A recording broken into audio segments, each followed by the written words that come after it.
যে কারণে এই অযোগ্য অথর্ব উপদেষ্টা পরিষদের পুনর্গঠন ও সংস্কার করতে হবে। আমরা এর আগেই বলেছি, বিপ্লবের পরে এইভাবে অযোগ্য অদক্ষ ব্যক্তিদের মাধ্যমে কোনোভাবেই উপদেষ্টা পরিষদ গঠন করা যায় না। মাননীয় প্রধান উপদেষ্টা নিজেই বলেছেন যে তাড়াহুড়া করে যোগ্য ব্যক্তিদের মাধ্যমে এই উপদেষ্টা পরিষদ আমরা গঠন করতে পারিনি। তার মানে তার কাছে এখন সুযোগ এসেছে যারা অযোগ্য তাদেরকে সরিয়ে যোগ্য ব্যক্তিদের ইনক্লুশনের মাধ্যমে এই উপদেষ্টা পরিষদ পুনর্গঠন করা।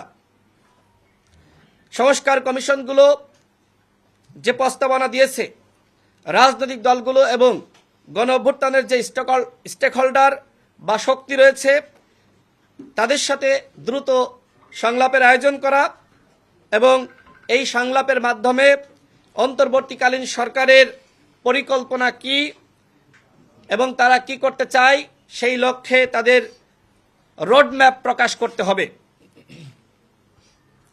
সরকারের উপদেষ্টাদের রাজনৈতিক বক্তব্য প্রদান থেকে বিরত থাকতে হবে এবং তাদের আশীর্বাদে, ছত্রছায়ায় ও সহযোগিতায় যাতে কোনো কিংস পার্টি গঠিত না হয় সেই বিষয়ে লক্ষ্য রাখতে, প্রতিষ্ঠার লক্ষ্যেই এই আওয়ামী লীগের যারা অপরাধী রয়েছে তাদেরকে গ্রেপ্তার করতে হবে।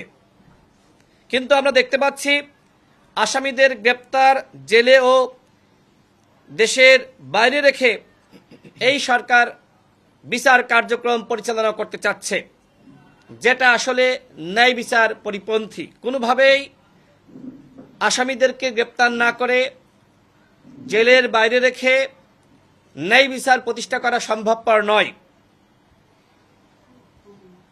এই লক্ষ্যে আগামীকাল 5 ফেব্রুয়ারি গণ অধিকার পরিষদের পক্ষ থেকে 64 জেলায় একযোগে ডিসির মাধ্যমে প্রধান উপদেষ্টা বরাবর স্মারকলিপি প্রদান এবং একই সাথে গণহত্যার বিচার এবং আওয়ামী লীগের সাংগঠনিক কার্যক্রম নিবন্ধন স্থগিত করার দাবিতে 64 জেলায় স্মারকলিপি প্রদান কর্মসূচি এবং বিক্ষোভ সমাবেশের আহ্বান করা হচ্ছে। গণ অধিকার পরিষদের সারা দেশের নেতাকর্মীদেরকে এই কর্মসূচি পালন করার আহ্বান জানাচ্ছি। কেন্দ্রীয়ভাবেও আমরা এই কর্মসূচি পালন করব। জেলা পর্যায় থেকে যখন এই কর্মসূচি পালন করা শেষ হবে, এরপরে সারা দেশের নেতাকর্মীদেরকে ঢাকায় এনে আমরা একটি মহাসমাবেশ করব। আওয়ামী লীগ যে অন্যায় করেছে, অপরাধ করেছে, কোনোভাবেই তাদেরকে ক্ষমা করার সুযোগ নাই। এই লক্ষ্যে আমাদের দাবিসমূহ: গণহত্যার বিচার হতে হবে এবং পলাতক ফ্যাসিস্ট শেখ হাসিনা সহ ভারতে যে সকল আওয়ামী লীগের গণহত্যাকারী অপরাধীরা পালিয়ে রয়েছে তাদেরকে দেশে ফিরিয়ে আনতে হবে। আমাদের 2 নম্বর দাবি হলো বিচার পূর্ব আওয়ামী লীগের সাংগঠনিক কার্যক্রম ও নিবন্ধন স্থগিত ঘোষণা করতে হবে। 3 নম্বর, সারা দেশে চিরুনি অভিযানের মাধ্যমে আওয়ামী লীগের অপরাধীদের গ্রেপ্তার করতে হবে, তবে নিরপরাধ ও নিরীহ আওয়ামী সমর্থক ও নেতাকর্মীদের সাথে অন্যায় ও জুলুম করা যাবে না। পুলিশ, র্যাব ও বিজিবির যে সকল সদস্যরা গণহত্যায় জড়িত, যারা সরাসরি ছাত্র জনতার বুকে গুলি চালিয়েছে, তাদেরকে গ্রেপ্তার করতে হবে, চাকরিচ্যুত করতে হবে এবং শাস্তি প্রদান করতে হবে।